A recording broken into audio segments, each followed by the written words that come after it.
함께 말씀 보겠습니다. 함께 보신 말씀은 마태복음 16장 24절 말씀입니다. 한 절 말씀인데요. 같이 한 목소리로 공독하도록 하겠습니다. 이에 예수께서 제자들에게 이르시되 누구든지 나를 따라오려거든 자기를 부인하고 자기 십자가를 지고 나를 따를 것이니라. 네, 한 번 더 할까요? 이에 예수께서 제자들에게 이르시되 누구든지 나를 따라오려거든 자기를 부인하고 자기 십자가를 지고 나를 따를 것이니라. 아멘. 요즘에 우리나라 트로트 가수 중에서 가장 핫한 사람 누군지 아십니까? 트로트 가수 중에서 임영웅. 노래 워낙 잘해요. 거기다가 인상도 좋고 성품도 참 좋은 거 같아요. 그래서 어르신들이 참 많이 좋아하신다라는 생각을 합니다. 임영웅의 팬들이라면 누구나 다 아는 임영웅의 시그니처 인사법이 있어요. 건행이라고 하는 기역과 히읗. 건행하세요 이렇게 해요. 무슨 뜻일까요? 건강하고 행복하라라고 하는 인사인데요. 어르신들이 아무래도 이제 팬들 중에서 많다 보니까 육체적으로 건강하십시오. 그리고 정서적으로 행복하십시오. 라고 하는 인사법이겠죠. 제가 이 인사하는 걸 보면서 또 목사로서도 그걸 보면서 우리도 이제 우리 성도들 위해서 기도할 때 성도들이 다 건강하고 행복했으면 좋겠다라는 마음을 가지고 기도를 하는데 마음 한켠에 이런 생각이 또 드는 거예요. 세상에서는 건강하기만 해도 건강과 행복하기만 해도 그게 최고의 복이 될 텐데 우리 크리스찬에게는 그것보다 더 근본적인 게 있다라는 생각을 했습니다. 건행보다 우선시되어야 되는 것, 건강한 신앙생활 있겠죠. 우리가 예수님을 믿는 자로서 건강한 신앙생활이 가장 밑바탕이 되고 거기에 우리의 육체의 건강과 정서적인 행복들도 같이 쌓아져 가야겠어요. 그래서 우리가 크리스찬으로서 이 땅 가운데 살아갈 동안 죽을 때까지 우리는 이 땅 가운데서 건강한 신앙생활을 해야만 하는 사람들입니다. 그런데 문제가 있죠. 누군가는 건강한 신앙생활을 잘 영위하고 있는 반면에 또 누군가는 건강한 신앙생활을 잘 못한다라는 거죠. 신앙생활을 잘하는 것 같다가 어느 순간 무너지고 넘어지고 깨지고 좌절하고 낙심해요. 그러다가 멀리 떠나기도 하죠. 교회를 등지기도 하고 또 그러다가 다시 또 부르심을 받아서 돌아오기도 하고 그런 일들이 살아가는 모든 사람들 중에 많은 크리스찬 중에서 일어나고 있는 일이죠. 이런 현실적인 우리가 문제의식을 가지고 제가 오늘 말씀을 같이 나누고자 하는 생각이 들었어요. 우리와 뗄래야 뗄 수 없는 이 신앙생활을 겨우겨우 우리가 명맥만 유지할 것인가, 아니면 건강하지 못한 방식으로 엉뚱한 데 가지고 이게 정말 건강한 신앙이라고 잘못 알고 살 것인가. 분명한 신앙생활의 기준에 대해서 예수님께서 하신 말씀을 통해서 무엇이 건강한 신앙생활인가 우리가 여기에 대해서 좀 알아보려고 합니다. 어떻게 건강한 신앙생활을 할 수 있을까요? 오늘 본문 마태복음 16장 24절에 예수님께서 말씀하세요. 그 비법이 여기 담겨져 있다라는 거예요. 언제나 그렇듯이 우리가 올바른 말씀의 이해를 위해서는 말씀의 배경을 그리고 전체적인 맥락 안에서 이 말씀을 봐야 돼요. 예수님께서 제자들에게 하신 이 한마디 말씀, 이 말씀은 우리가 아주 많이 들어봤던 말씀이지만 특별히 이제 제자도와 관련돼 가지고 이 말씀 많이 들어봤죠. 그런데 이게 어떠한 상황 속에서 무슨 의도로 이 말씀하셨는가를 살펴봤으면 합니다. 여기 보면은 이제 이렇게 시작해요. 이에 예수께서 제자들에게 이르시되, 이에 무슨 말이냐면 다른 번역에서 보면 이제 이때에. 그러니까 예수님께서 앞에 어떤 상황이 있었고 그 상황에 맞춰가지고 이때 여기에 대한 말씀을 전하셨다라는 거예요. 그럼 앞에 나왔던 상황이 무엇이냐? 예수님의 수제자인 베드로의 인생에서 아주 제일 극과 극의 감정을 오갔을 법한 상황이 이 앞에 등장합니다. 예수님께 말 한마디 잘했다가 최고의 극찬을 받아요. 그랬다가 곧장 말 한마디 잘못해가지고 어마어마하게 질책을 받습니다.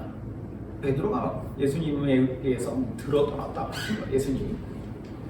자, 극찬 받는 장면부터 볼게요. 마태복음 16장 13절에서부터 16절까지 나오는 내용인데요. 한번 읽어드리겠습니다. 예수께서 빌립보 가이사랴 지방에 이르러 제자들에게 물어 이르시되 사람들이 인자를 누구라 하느냐? 이르되 더러는 세례 요한, 더러는 엘리야, 어떤 이는 예레미야나 선지자 중에 하나라 하나이다. 이르시되 너희는 나를 누구라 하느냐? 시몬 베드로가 대답하여 이르되 주는 그리스도시요 살아계신 하나님의 아들이시니이다. 자, 예수님이 제자들과 함께 이스라엘, 유대, 팔레스타인 지역의 가장 북단에 있는 빌립보 가이사랴라고 하는 지역에 가셔서 아마 제자들과 이렇게 걸어가면서 대화를 하셨던 것 같아요. 한 가지 질문하세요. 사람들이 날 누구라고 하대? 그러니까 제자들이 각자 들었던 이야기랍니다. 어떤 사람은 예수님을 세례 요한하고 동일한 사람으로 알고 있습니다. 또 어떤 사람은 예수님이 예레미야나 엘리야 같은 선지자라고 알고 있습니다. 이런 얘기를 자기네들이 들은 얘기를 하는 거예요. 자, 그 대답을 들으신 예수님이 불쑥 제자들에게 그럼 니들은 내가 누구 같냐? 질문하시죠. 그때 베드로가 역사에 남을 만한 대답을 하는 거예요. 주는 그리스도시요 살아계신 하나님의 아들이십니다. 이게 왜 역사에 남을 대답인지를 예수님의 그 뒤에 이어져 나오는 반응을 통해서 한번 보겠습니다. 17절에서 20절에 예수께서 대답하여 이르시되 바요나 시모나 내가 보기 있도다. 이를 내게 알게 한 이는 혈육이 아니요 하늘에 계신 내 아버지시니라. 또 내가 내게 이르노니 너는 베드로라. 내가 이 반석 위에 내 교회를 세우리니 음부의 권세가 이기지 못하리라. 내가 천국 열쇠를 내게 주노니 내가 땅에서 무엇이든지 매면 하늘에서도 매일 것이요 내가 땅에서 무엇이든지 풀면 하늘에서도 풀리리라 하시고 이에 제자들에게 경고하사 자기가 그리스도인 것을 아무에게도 이르지 말라 하시니라. 무슨 내용이냐면요, 예수님이 베드로의 대답에 크게 감동하셨다는 거예요. 그래서 뭐라고 하시냐면 바요나 시모나 내가 복이 있도다. 베드로의 원래 본명은 시몬이거든요. 시몬. 바요나, 이것은 누구, 그러니까 누구의 아들이라고 하는 뜻이에요. 요나의 아들 시모나. 베드로는 원래 분명 요나의 아들 바요나 시몬으로 불렸던 사람입니다. 그런데 이때부터 베드로를 예수님이 이제 베드로라고 하는 이름으로 부르시는 거예요. 그러면서 이 베드로, 큰 바위, 엄청나게 큰 반석이라고 하는 뜻인데 이 반석인 베드로를 향하여서 예수님께서 말씀하시죠. 내가 천국 열쇠를 내게 주겠다. 사실 이거는 베드로에게 주겠다, 베드로에게 어떤 신비로운 능력을 내가 하사하겠다 이 뜻이 아닙니다. 베드로가 지금 말했던 이 입술의 고백에 내가 천국 열쇠를 주겠다라는 거예요. 그 고백이 무엇입니까? 예수님을 구세주로, 그렇죠? 주는 그리스도시요.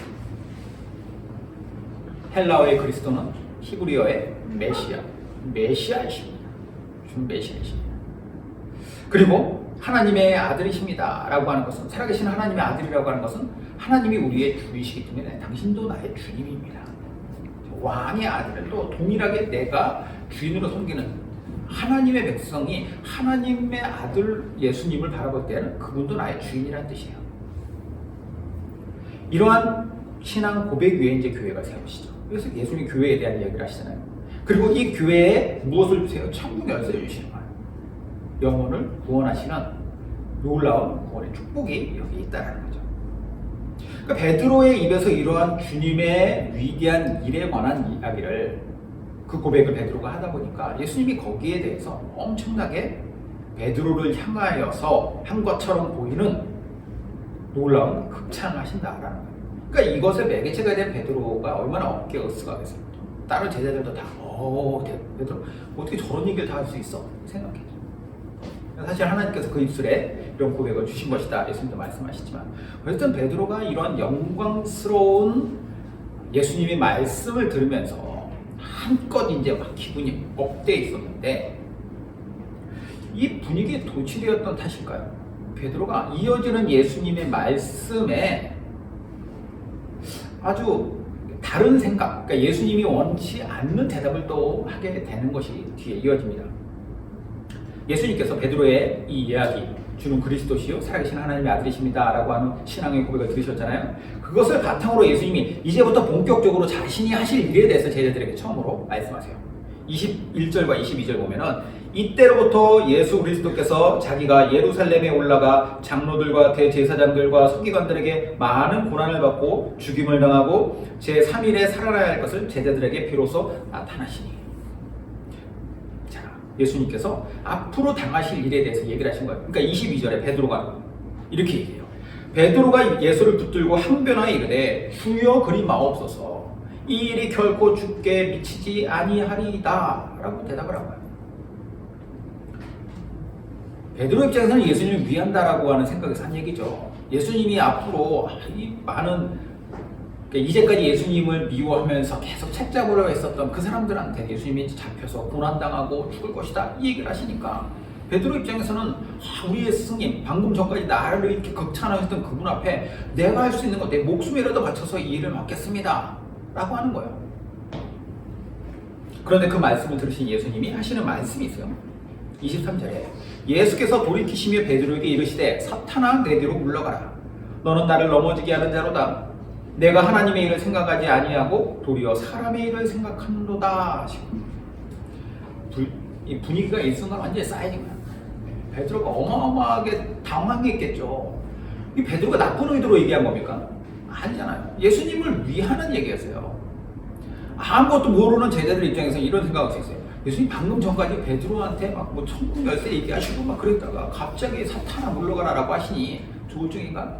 이 예수님에 대해서 제자들도 이해가 안 되고 베드로도 이해가 안 되고 당황스럽고 서로 어색한 이런 생각을 하고 있었을 때 자, 예수님이 왜 그럼 베드로를 향해서 사탄아 뒤로 물러가라 라고 이야기를 하시느냐. 무심결에 내뱉은 예수님을 위한다고 내뱉었던 이 말이 앞서 예수님께서 말씀하셨던 걸 완전히 배치되는 말이기 때문이에요. 앞서 말씀하신 건 무엇입니까? 예수님께서 메시아로서, 그죠? 구원자로서, 그리고 앞으로 영원히 이 땅에 있는 수많은 사람들의 주님이 되실 것에 대해서 이야기하신 거예요. 그리고 그것을 이루시는 일은 어디에서 일어나느냐? 십자가에서 일어나는 거예요. 십자가의 죽으심과 그리고 부활하심. 그러니까 이걸 통해서 하나님의 뜻을 완성하셨을 때 비로소 예수님은 우리에게 메시아요 주님으로서 이 일을 완성하신다라는 거예요. 근데 베드로는 뭘 얘기해요? 그거 하지 마십시오라는 거예요. 당연히 이 일은 누가 제일 좋아할 일이냐? 사탄 입장에서 제일 좋아할 일이라는 거예요. 예수님의 사명을 거부하는 것이기 때문에. 근데 이제 물론 베드로는 그런 의미가 있는지 몰랐죠. 단순히 예수님 죽으면 안 됩니다 이 얘기를 한 거니까. 그렇죠? 이렇게 분위기가 좀 냉랭해졌을 때 예수님께서 그때에 이 말씀하신 거예요. 24절에 오늘 본문이죠. 이에 예수께서 제자들에게 이르시되 누구든지 나를 따라오려거든 자기를 부인하고 자기 십자가를 지고 나를 따를 것이니라. 이 말씀은 앞서 나온 이 메시아이자 주님이신 예수님을 믿는 이 천국의 열쇠를 가진 이 땅의 교회, 그리고 그 교회에 속한 우리 각자, 이 각 사람이 어떤 삶을 살아야 할지를 이야기하고 있어요. 신앙생활, 예수님을 믿기 때문에 이런 삶을 살아야 된다라는 거잖아요. 그래서 이 말씀, 오늘 제목의 말씀의 제목, 건강한 신앙생활을 하려면 어떻게 될 것인가. 그래서 건강한 신앙생활에 비추어서 두 가지로 한번 정리해봤습니다. 그럼 우리는 어떻게 하면 건강한 신앙생활을 할 수 있는가? 첫 번째, 대상에 대한 분명한 신뢰를 갖고 그것을 따라가야 되는 것이에요.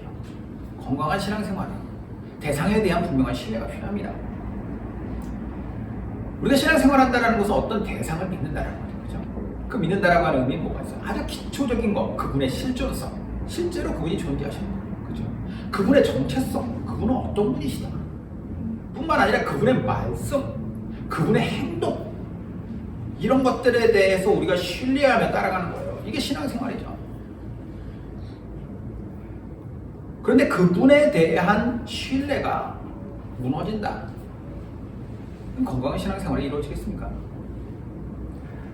우리 교회는 초신자분들도 계시고 또 오랫동안 신앙생활 하시는 분들도 계세요. 그런데 초신자인 분들이 자주 고민하고 있는 거, 그리고 우리가 오랫동안 신앙생활을 해왔어도 예전에 자주 고민했던 게 있습니다. 그게 뭐냐? 믿음의 대상인 예수님에 대한 신뢰예요. 그분에 대한 신뢰. 이 신뢰도가 이게 오르락내리락 하는 거죠. 그래서 무슨 주식처럼 마음이 뜨거워지면 빨간색이 돼서 올라가고 마음이 냉랭해지면 파란색이 돼서 내려가는 것 같은 그런 느낌. 신뢰도의 상승과 하강, 그런 일들이 일어날 때마다 당황하게 되는 거예요. 자, 우리가 방금 읽은 24절 말씀처럼 예수님이 말씀하시죠. 누구든지 나를 따라올. 이건 뭐예요? 예수님을 따라올 수 있는 것은 누구든지 따라올 수 있다는 거예요. 그런데 그 누구든지라고 하는 이 불특정 다수 안에는 그 안에 있는 모든 사람들, 누구든지의 모든 사람은 예수님에 대한 신뢰의 흔들림을 경험합니다. 처음부터 완벽한 신뢰감을 가지고 그 신뢰가 전혀 흔들리지 않는 사람은 아무도 없어요. 그러다가 점점점 신뢰도가 굳어가는 거죠. 단단해지는 거예요.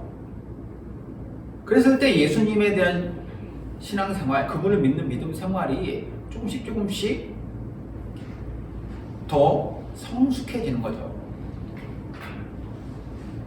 자, 이렇게 성숙해지는 것은 단순히 시간만 오래 지나면 되느냐? 그렇진 않습니다. 그러니까 시간만 오래 지났다고 해가지고 이 상승하고 하강하는 우리 주님에 대한 신뢰도가 완벽해지는 건 아니에요. 물론 시간이 지나면서 이것이 자리 잡아가는 것은 확실하지만 그 시간의 지남이 단순하면 안 된다는 거예요. 그 시간이 지남에 따라서 예수님에 대한 어떤 신뢰가 굳건해지는 과정이 필요해요. 그리고 그 과정 중에서 가장 확실한 것은 무엇이냐? 그분과의 교제입니다. 그분과의 교제. 교제가 있었을 때 그 대상에 대한 신뢰가 생기는 거예요. 교제는 무엇입니까? 기도죠. 그러니까 기도로 나아가고 우리가 기도가 깊어지고 그러면서 이제 우리가 그분에 대한 신뢰가 쌓이기 마련이죠. 그분에 대해서 오해하고 있던 것들, 내가 그분에 대해서 의심하고 있던 과정들, 이런 문제들이 조금씩 사라져 가는 거예요. 우리도 그러잖아요. 진정한 신뢰는 언제 생깁니까? 상대방의 마음을 알고 깊이 있는 속 안에 있는 대화들을 이렇게 나눴을 때, 그리고 내가 상대방을 이해했을 때 상대방에 대한 신뢰가 쌓이는 거죠. 자, 특히 우리 예수님 믿기 시작한 지 얼마 안 된 분들은 이 사실 꼭 기억하시기 바라요. 예수님에 대한 신뢰도가 오르내리는 거, 오늘은 예수님에 대해서 그분의 존재나 정체성에 대해서 내가 확신하는 것 같다가 또 내일은 또 그게 바닥으로 떨어지고 이렇게 오르내리는 것은 사실 비정상이 아니라 정상이라는 거예요. 누구나 다 겪는 것이니까. 그런데 그러다가 진정한 신뢰가 이렇게 쌓아져 가면 이것이 점점 단단해지는 것이죠. 그리고 그 쌓는 과정에서 중요한 것은 무엇이냐? 그분과의 교제라는 거예요. 그러니까 그분을 찾지 않고 그분의 마음을 내가 듣지 않으려고 하면 사실 이게 신뢰가 쌓이지 않는다는 거죠. 그러므로 그걸 향한 의심이 든다면 그 의심된다는 것을 솔직히 또 기도하면서 나아가시기 바래요. 이해가 안 되면 이해할 수 있는 또 지혜를 달라고 기도하시기 바래요. 그러다 보면 예수님에 대한 신뢰가 분명히 더 쌓여져 갈 것이고 그것을 바탕으로 건강한 신앙생활을 하실 수 있을 것입니다. 두 번째, 건강한 신앙생활에 대해서 어떻게 하면 되느냐? 대상의 명령에 순종하면서 따라가야 돼요. 건강한 신앙생활은. 대상의 명령, 그러니까 믿음의 대상, 예수님의 명령에 순종하는 삶을 살아야 된다라는 것이죠. 예수님께서 이들에게 명령을 말씀하세요. 뭐라고 오늘 말씀하십니까? 자기를 부인하고 자기 십자가를 지고서 나를 따르라. 이게 자기 부인과 자기 십자가를 지고 따라가는 것은 철저한 순종이 베이스 되지 않으면 이게 어렵습니다. 못해요. 나의 욕망과 나의 의지 이게 가득하고 스스로 어렵고 힘든 짐을 지고 싶지 않은 마음을 가지고 있는데 어떻게 예수님을 따라가겠습니까? 보통 사람들은 왜 예수님 믿을까요? 예수님 처음 믿기 시작할 때 사람들은 왜 예수님 믿느냐? 뭐 여러 동기가 있겠지만 제일 큰 것 중에 하나는 천국 가요. 지옥 안 가려고 예수님 믿는다. 이 세상 살 동안 어떤 신적인 축복을 받아주려고. 그렇죠? 그러니까 소위 말해서 이제 건강하고 행복하려고 예수님 믿는다라고 이야기를 해요. 처음은 이럴 수 있었지만 그것만 가지고는 안 된다라는 거예요. 예수님 믿어서 이 땅에서 우리가 건강하고 행복한 거 그런 축복 누릴 수 있죠. 그것도 복이에요. 그런데 그게 목적이 될 수는 없다라는 거예요. 건강하지 못한 신앙생활을 하시는 분들은 이 생각을 내내 버리지 못해요. 그러니까 나는 천국 가면 됐지 해서 끝. 나는 이 땅에서 육신이 건강하고 하는 일만 잘 되면 됐지 거기서 끝. 건강하지 못하다는 거예요. 신앙생활. 왜냐? 예수님께서 오늘 말씀하신 것과 전혀 반대되는 것이죠. 자기 부인이 안 된 것이고 그리고 자기 십자가를 지지 않는 거잖아요. 이 생과 내세의 어떤 내 기쁨만을 목적으로 예수님 믿는다? 성경에서는 그렇게 가르치고 있지 않아요. 예수님 그렇게 말씀하시지 않죠. 우리의 믿음은 베드로가 앞서서 이야기했었던 그 신앙 고백에서도 나오는 것처럼 예수님을 나의 구세주요 주님으로 믿는 것입니다. 그 주님으로 믿는다라고 하는 것은 그분의 말씀과 그분의 명령에 내가 순종하겠다는 말입니다. 그래서 이 순종의 자세가 나 자신을, 내 안에 있는 나 자신의 모든 것을 내려놓고 그리고 나의 십자가를 지고 나를 따르라 라고 말씀하신 그분의 명령 앞에 우리가 그대로 살아가려고 발걸음 치는 거죠. 우리의 순종은 여기에 대해서 뭔가 토를 달고 자기 부인을 해라. 저는 이것까지는 부인 못하겠는데요. 너의 십자가를 져라. 이거 내 십자가 내가 왜 집니까? 무거운데. 이게 아니라 그분이 말씀하시면 그것에 내가 순종하는, 그러니까 내가 이해가 안 돼도 일단 순종하려고 애쓰는 그것이 건강한 신앙생활입니다. 제가 지난 연휴 때 책꽂이에 있는 책 중에서 오랜만에 앤드루 머레이의 순종이라고 하는 책을 꺼내서 읽어봤어요. 순종이라고 하는 책에 이런 내용이 나옵니다. 예수님의 진리를 온전히 받아들인다라고 하는 것은 단순히 지적인 동의나 강한 감정의 문제만이 아니다. 삶 전체를 주님의 진리에 종속시키는 것이다. 이게 신자의 삶이라는 거예요. 신자의 생활이란 무엇보다도 순종하는 생활이다. 위대한 음악가나 미술가를 예로 들어보자. 참으로 진정한 제자라면 온전한 마음과 즉각적인 복종심으로써 그의 스승님을 따른다. 그는 스케치를 하거나 물감을 배합할 때도 스승님의 가르침에 절대적으로 복종하는 것이 온전한 지혜임을 잘 알고 있을 것이다. 또 참을성 있게 예술의 기초를 천천히 배워나갈 때에도 순종하는 것만이 가장 온전한 지혜임을 알고 있을 것이다. 그리스도께서 요구하시는 것도 바로 이와 같이 그의 인도하심에 우리 자신을 완전히 내어맡기는 것이며 그의 권위에 대해 무조건 복종하는 것이다. 우리 모두 주님께 나아가 우리가 상실해버린 바 주님처럼 하나님께 순종할 수 있는 이 예수를 다시 가르쳐 주시기를 기도하자. 그러나 주님은 그 대가를 지불할 준비가 되어 있는지를 물으신다. 그 대가란 우리 자신을 완전히 그리고 철저히 부인하는 것이다. 바로 이것이 무엇이든지 그가 말씀하실 수 있는 대로 행하는 준비이다. 무슨 뜻이에요? 내 자신을 내려놓겠다라고 하는, 나는 주님만 온전히 따르겠습니다. 주님 말씀에 내가 순종하겠습니다. 라고 하는 이 마음의 자세. 그리고 그것을 실제로 내가 살아가면서 실행하는 것. 이게 건강한 신앙 생활이라는 거죠. 저를 포함해서 우리 함께하는 가족들이 이런 삶을 살기 바라요. 우리 믿음의 대상이 누굽니까? 예수님이잖아요. 그 대상에 대해서 우리가 온전히 신뢰해야 될까요? 그리고 우리의 순종의 대상이 누굽니까? 우리 주님 아니에요. 예수님이시죠. 그러면 그분의 뜻에 온전히 순종하면서 살아가는 거예요. 이러한 삶이 우리의 삶의 가장, 아까 처음에 이야기했던 대로 가장 기본이 되고 기초가 되었을 때 이 위에 우리가 건강과 행복이라고 하는 많은 사람들이 추구하는 것, 그게 세속적인 것이 아니라 내가 건강하고 건전한 신앙생활 안에 있으면 이러한 것들도 추구하더라도 그것이 하나님의 기쁨이 되고 주님의 은총이 될 수 있는 거예요. 그렇지 않으면 이 밑에 있는 기본이 되어서 깔려 있어야 될 것이 없다면 그냥 그것만 위에 있는 건강과 행복만 남아있다면 그 사람은 진정한 신앙생활이 아니라 나를 위해서 어떤 내 필요를 충족시키는 대상으로서만 어떻게 보면 램프의 진이처럼 주님을 활용할 수도 있다는 거죠. 그건 건강한 신앙생활은 아니라는 거죠. 오늘 말씀대로 건강한 신앙생활, 그 삶을 살기 위하여 주님을 온전히 신뢰하고 주님 말씀에 순종하는 저와 여러분 되시기를 주님의 이름으로 축원드립니다.